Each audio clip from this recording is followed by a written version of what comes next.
Hello everyone and welcome to the Anime Daily, and thank you for joining me as we dive into episode 4 of the Tower of God. And out of all the episodes so far, I found this episode to be the strangest one, as it sets up a few things, it reveals a few other things, and it might have just been me, but I thought the animation quality took a bit of a dive and it wasn't as good as it has been in previous episodes. It was a good episode overall. I'll give him credit where credit is due, as we get some very good action and some plot progression as it moves forward a little bit, and since we have this tournament-like style, we get some good choreography in terms of fighting skills, and we get some interesting showcases of characters' ability and traits. So from that aspect, I really did like the episode, because it introduces us to some new and interesting characters. And we'll start off by talking about Mr. Sleeping Bag. Well, we see him using SHINSHU, and that was surprising, as it was a good counter for dealing with Anaaks and her overwhelming strength and power, but ultimately his team just didn't really stand a chance once Anaaks went berserk, and even without the berserk kind of mode, I think that Hatz would have been able to basically solo this entire team, maybe struggle a little bit against this user, but all in all, I don't think the berserk mode from Anaaks was that necessary for this team to go down. This, the female and the horn character, my bad, the horn character was, yeah, it was a bit of a letdown. I mean, I expected more from him, but what can you expect? So Hatz and Shibisu. Hatz was a strange one. I like this character, and he seems to be a more serious and level-headed character when looking at the characters in his team. But he's a bit too trusting, in my opinion, as, you know, the vibe I get from him is that he's respects strong people more so than he believes that they're strong.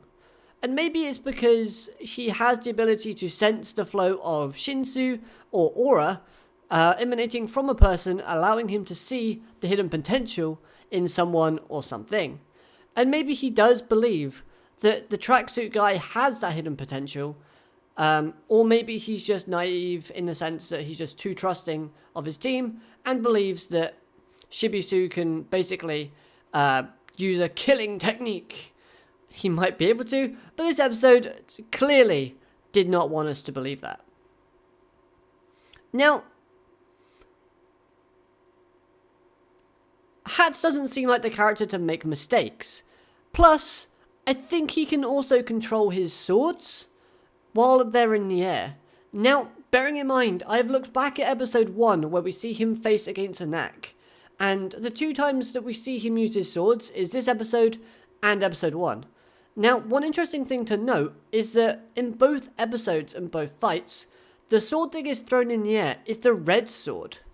So, hold on. Are they magnets?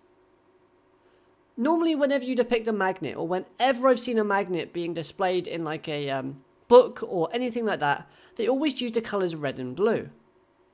So, would red equal south, and then they just kind of throw it up, and there's a powerful magnet that kind of moves with his movements to move the sword in a way that allows him to manipulate or look like he can manipulate the sword in midair? I don't know, but it seems like he can control it to some extent, and I find it very interesting that it is the red sword that has been the one to be thrown twice. Maybe it's just different somehow, and hopefully they'll clear that up later on. But overall, I thought this episode was good in showing us how strong he is, but, you know, maybe there's a sense of naivety about his character that they might be trying to express as well. Now then, Shibisu. And I gotta say, man, I'm disappointed. I really thought he might show us just what he can do in this episode. But yes, we see him somewhat handle the girl and the horned guy, but they're fodder anyway.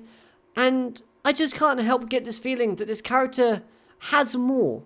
He's got more to show us, and maybe he will in future episodes, but I thought that this would be the episode that we get to see it. He comes across as more of the tactical support type of character, as we've seen more of his analytical skills from him in this episode and in the previous episode where he's figuring out the door. So, from that respect, I do say that he's a somewhat smart and decent character in that respect, but I do wish he would show more kind of combat skills and prove that he does belong with these high-ranking individuals. Apart from that, his comedy wasn't that good either. I didn't like the comedy in this episode. I thought the comedy was kind of forced. I mean, I guess,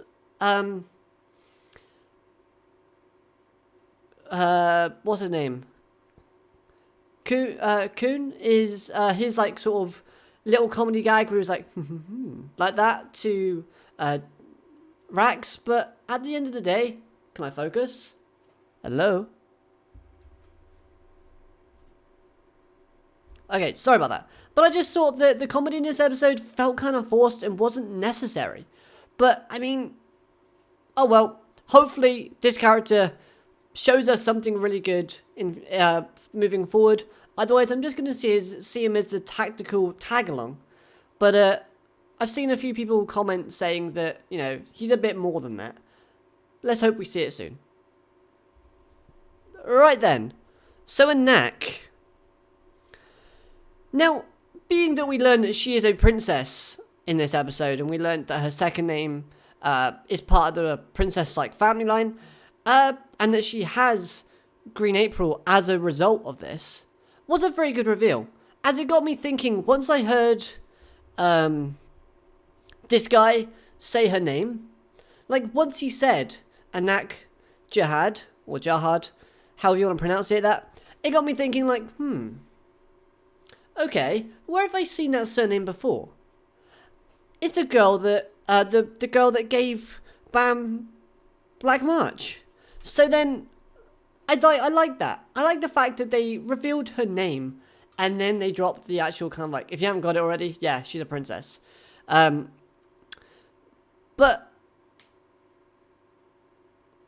seeing her go berserk in this episode and letting her emotions go out of control, I kind of don't see the point. But at the same time, it raised a flag up in my mind that says, hold on, maybe, just maybe, it's safe to assume that the 13-month series weapons have some form of possession ability. And it allows the creatures or the spirits that are inhabiting these weapons to appear or take over.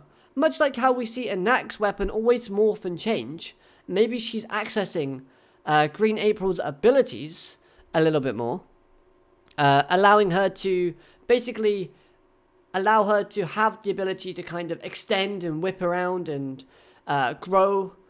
I thought maybe that's a connection. Plus we see that visual effect of this creature behind her when she gets angry. And if we match that with the fact that in episode 1, Bam's power massively increased when Black March appeared back in episode 1, and Black March even states that she'll lend her power this once. So it's obvious to me that the creatures and people that inhabit these 13-month series weapons have some form of consciousness. Maybe, just maybe, they're allowed to take over their user's body in exchange for a bit of power. Now that was my first thought. I might be completely off base with that, but that's just something that just clicked in my mind as I was watching this episode, and I thought that's something unique that we could possibly get talking about in the comments down below. So if you have any thoughts on that, which aren't directly spoilers, then let's start that conversation and have that rocking. But yeah, Anaaks in this episode, she was alright. I liked the laziness and that kind of aspect from her character at the beginning, where she was just didn't care.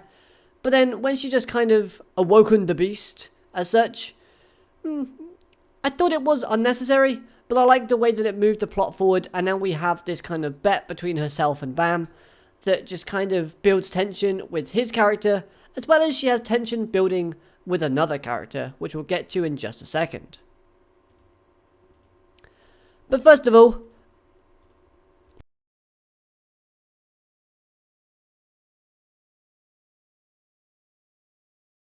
he can store anything and everything inside it, even SHINSHU attacks, and he can copy anything that goes into it.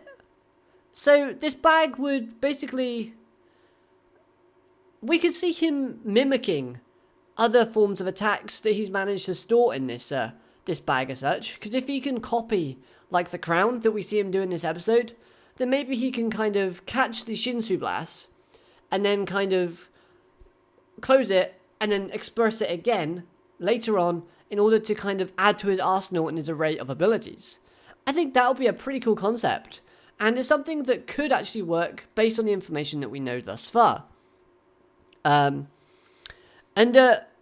His personality was good in this episode. I like the overconfident attitude and the arrogance that we see displayed in this fight. But I also like the fact that he's the one taking action right at the beginning. I think that's very smart, as he's probably aware that of the threat that Rachel's team possesses, because there's like this air of mystery and uncertainty about Rachel's team. Nobody knows anything about them except like Rachel's on their team. They don't know who the competitors are because they've all got their head cloaked over. So there is definitely that mystery behind them, and Kun is basically just kind of, okay, I'm going to take action. Drax is probably stronger than he's letting on. Maybe it's not overconfidence. So if I take most of the action now and weaken these people, then Drax can basically come in, clean house once Rachel's team comes in, and preserve his stamina. I think that's a great kind of tactical approach, and it's something that this character would in fact do. So Bam in this episode, he shows great courage in standing up in the face of Anaaks' presence. He stays true to his promise and beliefs, which I thought was nice. Very kind of fitting for his character and the personality that we know thus far. I honestly don't like seeing Bam on a throne. However, he doesn't have the crown on. So maybe they can still swap who sits on the throne. Maybe it's like a loophole as to such where they've got to be whoever sits on the throne with the crown is the one that's got to stay on the crown. Got to stay on the throne. I think that would be a nice loophole that they could exploit, and it'll be something that Hoon actually does. Now, another thing that basically Bam does in this episode is he shows good observation and awareness skills in this, as he states that it is Rachel in the other team, but it's not the same person as he remembers, which I think will lead to something very interesting in the near future. And I honestly do think Black March will appear very soon. We also see Bam kind of hesitating at accepting the challenge because he's afraid of putting too much of a burden and being a nuisance to his teammates, which I think we'll see him develop more as a character and trust his team a bit more, get used to them, and kind of believe in them as we move forward. Maybe this kind of battle royale type of thing is going to set up his character to actually get behind his team and to finally get happy and, make it so that he's not feeling like he is a burden. Last but not least, let's talk about Rachel's team. This team is still shrouded in mystery, but one character from that group calls Anaak an imposter. Now, I don't think this is as straightforward as she's not really a princess. I think Anaak is from the Jahad family, and I think it's more the case that Anaak isn't the true owner of Green April. I think that's where the imposter kind of thing comes in, because maybe she was offered another one of the 13-month weapons, but decided it wasn't fit for Anaak's purpose and goals, because we still don't know what those are yet. And maybe she thought because of that, she would change the weapon and grab Green April instead, or she's taken it off this character, and this character wants Green April back, because she is the true owner or possessor of that said item. However, this does build a rivalry and tension between the two teams and two characters, which I thought was pretty cool. So moving forward, we could see them two interact and maybe lead to some cool things. Does Rachel really want her teammates to kill everyone? And that's including Bam. I don't 100% think so. I think it's more the fact that Rachel is testing Bam to see whether or not he's team and he can withstand what's to come. Or she doesn't think her teammates can kill him and his team. I could be horribly wrong with both of those kind of ways of thinking, because I don't normally try to read the comments on like the Crunchyroll kind of video after watching it because of spoiler reasons, but I have seen a lot of Rachel hate floating around at the end of last week and this week's video. So, yeah, maybe I'm wrong, but who knows? Only time will tell. Anyway, I thought this was a good episode overall. Not the weakest episode that we've had, but not the best episode either. I love the music. Consistently, the music throughout the series has been amazing, and this episode was no exception. I love the intro, I love the sound effects, I love the kind of background music that we get in certain scenes and dramatic feelings, kind of vibes that it help brings.